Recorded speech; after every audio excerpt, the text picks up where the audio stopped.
A double shooting suspect still on the loose in Bay City, and we've got much more from Thursday's top web headlines. This is the Daily Webcast. I'm Jared Smith. We begin in Bay City, where the gunman you see here is still on the loose after a double shooting occurred on Wednesday. Central Dispatch fielded several calls of a fight before the incident, and the gunman fled the scene before police arrived. Authorities are searching for Roger Davis. He goes by the name Lil Man. He's a black male, 6'6", has black hair and brown eyes, and weighs approximately 220 pounds. He could be driving a black 2001 Chrysler and could be with a Kimberly Campbell, who is also wanted for questioning. The shooting happened near the Baytown Family Neighborhood Apartments around 1 p.m. Wednesday afternoon. Police responded to the scene after several reports of a fight. Authorities learned of a dispute that turned violent when one man pulled out a shotgun and fired it. Officers found 2 victims shot. Anyone with more information is asked to contact Bay City Police. The search also continues for a prisoner who escaped police custody on Monday in Aranac County.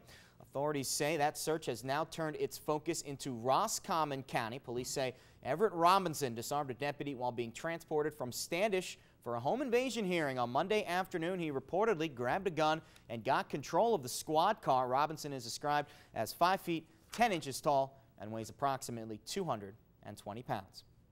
Meanwhile, in Burton, Atherton schools, faculty, and community leaders stepped up to the plate on Wednesday for a friendly game of softball. Well, it was all for a good cause to raise money for anti-bullying programs next year. Atherton school staff went head-to-head with Burton City employees last night, including the police chief and mayor. Burton's employees won 19-15, but the only number that matters is 1,125. That's how much money the district raised by hosting the charity softball game.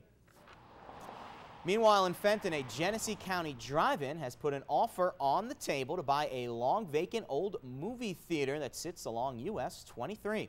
The owner of Legacy Realty says the US 23 drive-in may reopen the Fenton Cinema. Inspections are taking place, but it may be weeks or perhaps months before the sale can be finalized. Fenton Cinema on Alloy Drive has been vacant since December of 2008.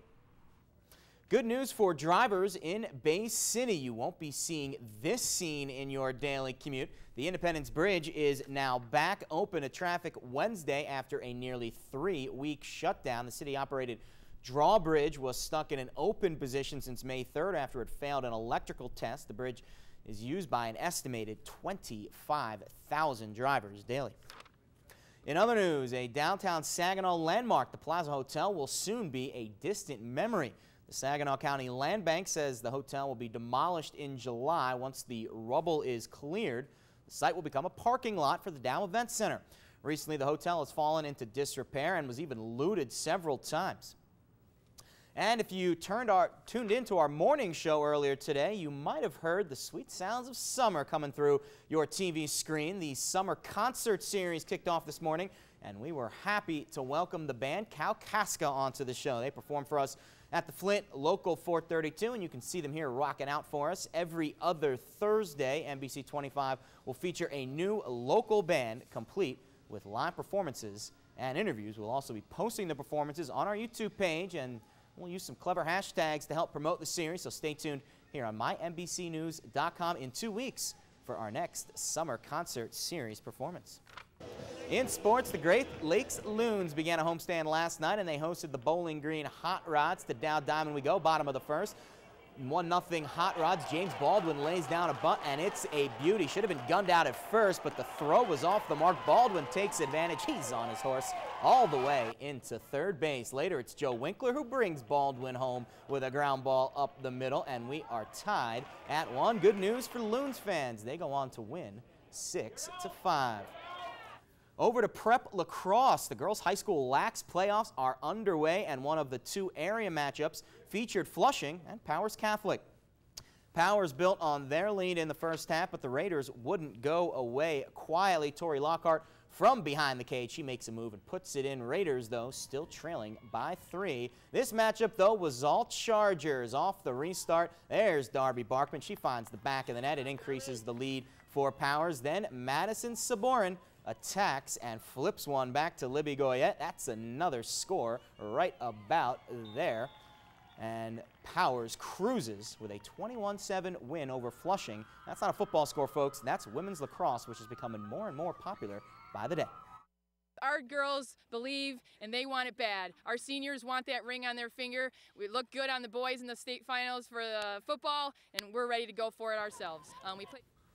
And for more on the top stories today, you can log on to our homepage right here in the monitor. It's mynbcnews.com. And don't forget, chime in on what you read by logging onto our Facebook page, NBC25 News, or you can find us on Twitter at NBC_25. Well, that's it for today's news and sports headlines here on this Thursday. Time now to check in with Janet, who's got a look at your weather forecast. Janet? Thanks, Jared. As you know, a summer-like day upon us already. Sunshine most of the daytime hours. We'll see some more clouds to head our way this evening, but highs in the mid to upper 80s by this evening. Again, a few more clouds in the mix by tonight. Temperatures only falling to around 63, and we'll see just an early round of showers tomorrow morning.